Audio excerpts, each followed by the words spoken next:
Assalamualaikum warahmatullahi wabarakatuh. Izin perkenalkan saya Adi Susilo dari program studi S1 PJJ Manajemen di Universitas Siber Asia dengan dosen yaitu Bapak Agung Riyadi, Eskom Mkom, yang mengampu mata kuliah ICT Literasi. Pada kesempatan kali ini saya akan memaparkan tentang analisis pemanfaatan artificial intelligence dalam media pembelajaran daring mahasiswa. Latar belakang masalah.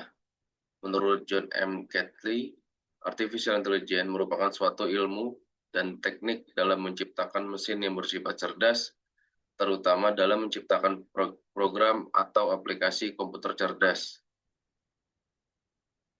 Sehingga secara keseluruhan, peran artificial intelligence dalam media pembelajaran daring mempunyai potensi besar untuk mengubah paradigma dari pendidikan. Meskipun demikian, implementasi teknologi ini belum sepenuhnya optimal di berbagai perguruan tinggi. Masih terdapat berbagai tantangan seperti keterbatasan infrastruktur, kurangnya pemahaman pengguna terhadap teknologi artificial intelligence, serta kekhawatiran terhadap privasi dan etika pengguna. Oleh karena itu, penting dilakukan analisis tentang pemanfaatan artificial intelligence dalam media pembelajaran daring mahasiswa, guna mengetahui sejauh mana teknologi ini telah digunakan, bagaimana persepsinya dan tingkat efektivitasnya, serta apa saja faktor yang mendukung maupun yang menghambat penerapannya di lingkungan pendidikan tinggi. Hasil penelitian ini diharapkan dapat memberikan kontribusi bagi pengembangan strategi pembelajaran digital yang lebih inovatif, adaptif, berkelanjutan di masa depan. Untuk perumusan masalah, yaitu bagaimana bentuk pemanfaatan artificial intelligence dalam media pembelajaran secara daring untuk mahasiswa. Kemudian, untuk mengetahui sejauh mana efektivitas penggunaan artificial intelligence dalam meningkatkan kualitas dan interaktivitas pembelajaran dari mahasiswa. Kemudian, untuk mengetahui apa saja faktor yang mendukung dan menghambat peran artificial intelligence dalam media pembelajaran daring di lingkungan perguruan tinggi. Kemudian, untuk mengetahui bagaimana persepsi mahasiswa terhadap penggunaan artificial intelligence dalam proses pembelajaran daring. Untuk tujuannya, yaitu untuk memberikan pemahaman yang lebih baik tentang bagaimana artificial intelligence ini untuk membantu mencapai tujuan yang lebih baik dan memberikan landasan untuk penerapan teknologi canggih di masa depan. Kemudian yang kedua, untuk membantu mengembangkan keilmuan di bidang pendidikan. Untuk manfaatnya dibagi menjadi dua, yaitu ada manfaat teoritis dan manfaat praktis. Untuk manfaat teoritis, yaitu diharapkan bisa menambah wawasan dan literatur ilmiah mengenai penerapan artificial intelligence dalam bidang pendidikan. Kemudian, yang kedua yaitu memberikan kontribusi terhadap pengembangan teori terhadap efektivitas pembelajaran digital dan adaptasi teknologi di lingkungan pendidikan tinggi. Untuk manfaat praktis, yaitu bisa menjadi bahan pertimbangan bagi pengembang sistem pembelajaran daring dalam merancang fitur-fitur berbasis artificial intelligence sesuai dengan kebutuhan mahasiswa. Kemudian bisa membantu mahasiswa memahami potensi dan manfaat penggunaan artificial intelligence dalam mendukung proses belajar mengajar. Untuk kajian teorinya, yaitu penelitian mengenai pemanfaatan artificial intelligence ini telah banyak dilakukan oleh berbagai peneliti, baik di dalam maupun di luar negeri, yaitu menurut Sari dan Nugroho, menunjukkan bahwa penerapan artificial intelligence dalam learning management system LMS itu dapat meningkatkan keterlibatan mahasiswa dalam proses pembelajaran. Untuk Putra, peneliti menggunakan chatbot berbasis AI artificial intelligence sebagai asisten pembelajaran daring.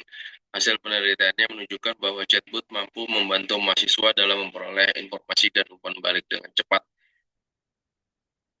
Untuk Rahmawati dan Lestari menganalisis persepsi masyarakat atau persepsi mahasiswa terhadap penggunaan artificial intelligence dalam pembelajaran daring, yang mana menunjukkan bahwa sebagian besar mahasiswa memiliki persepsi positif terhadap AI.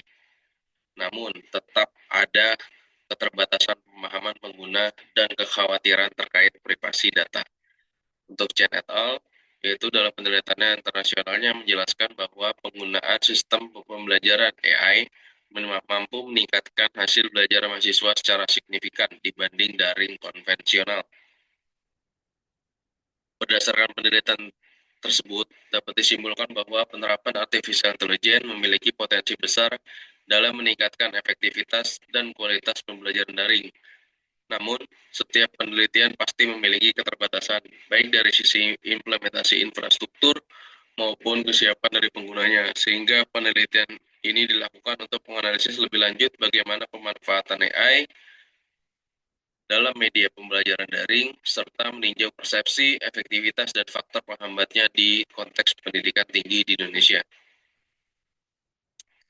Kemudian masuk ke dalam media pembelajaran. Secara etimologis, kata media berasal dari bahasa Latin yaitu medius yang berarti perantara atau penghubung. Dalam konteks pendidikan, media pembelajaran dapat diartikan sebagai segala sesuatu yang dapat digunakan untuk menyalurkan pesan, merangsang pikiran, perhatian, dan minat peserta didik sehingga dapat mendorong terjadinya proses belajar yang efektif.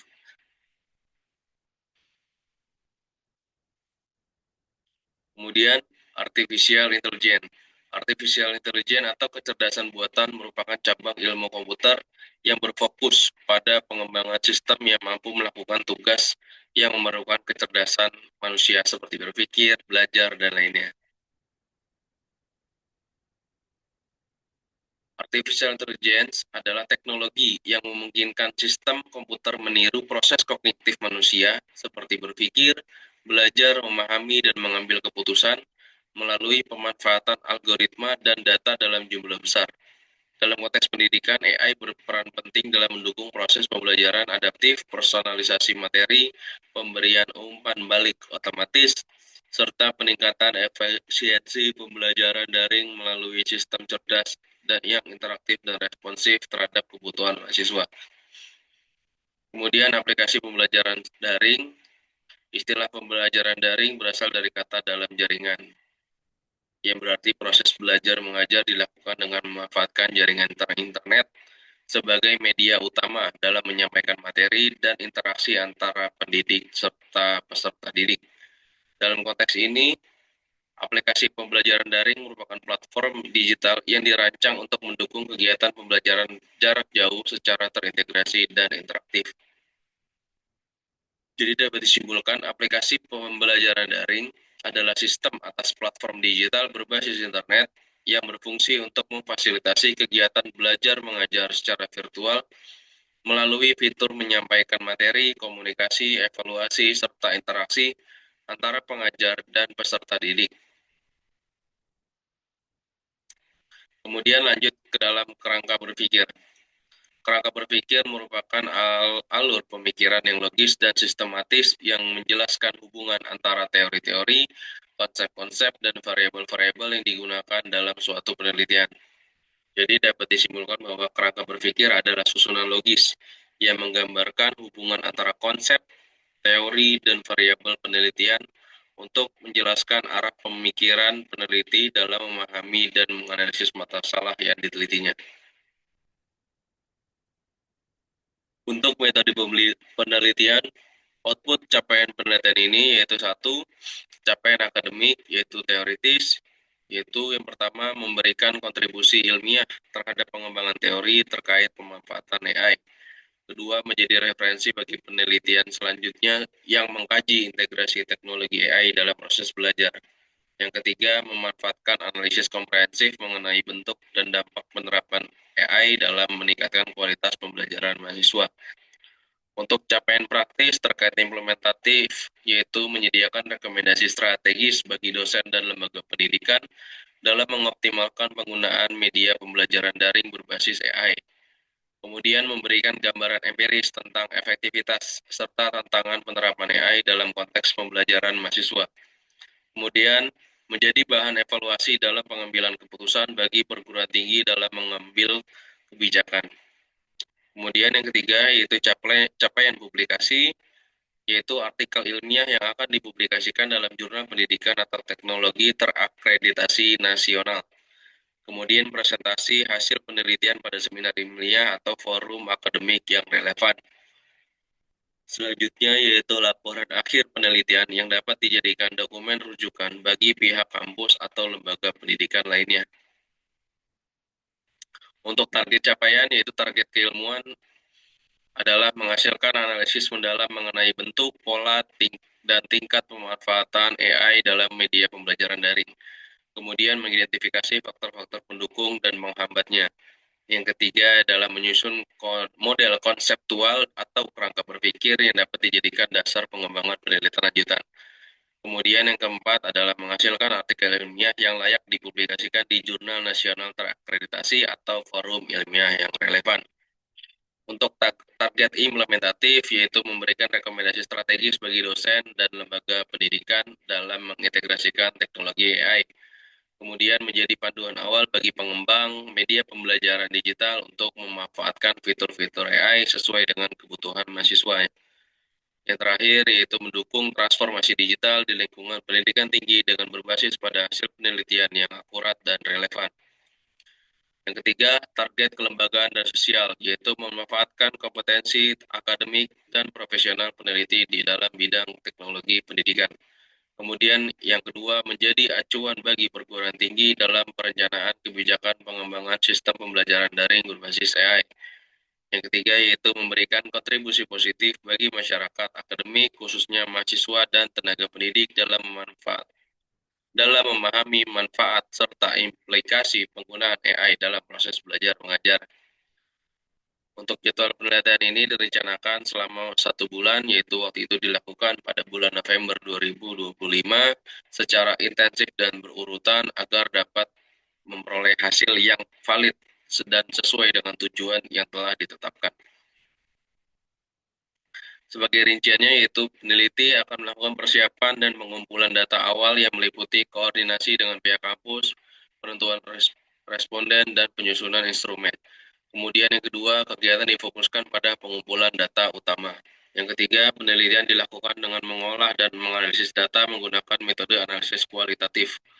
Yang keempat, penelitian akan melakukan verifikasi hasil penelitian melalui uji keabsahan data dengan teknologi triangulasi dan member check. Mungkin sekian yang dapat saya sampaikan untuk mata kuliah ICT literasi ini. Kurang lebihnya mohon maaf. Billahi taufik wal hidayah. Wassalamualaikum warahmatullahi wabarakatuh.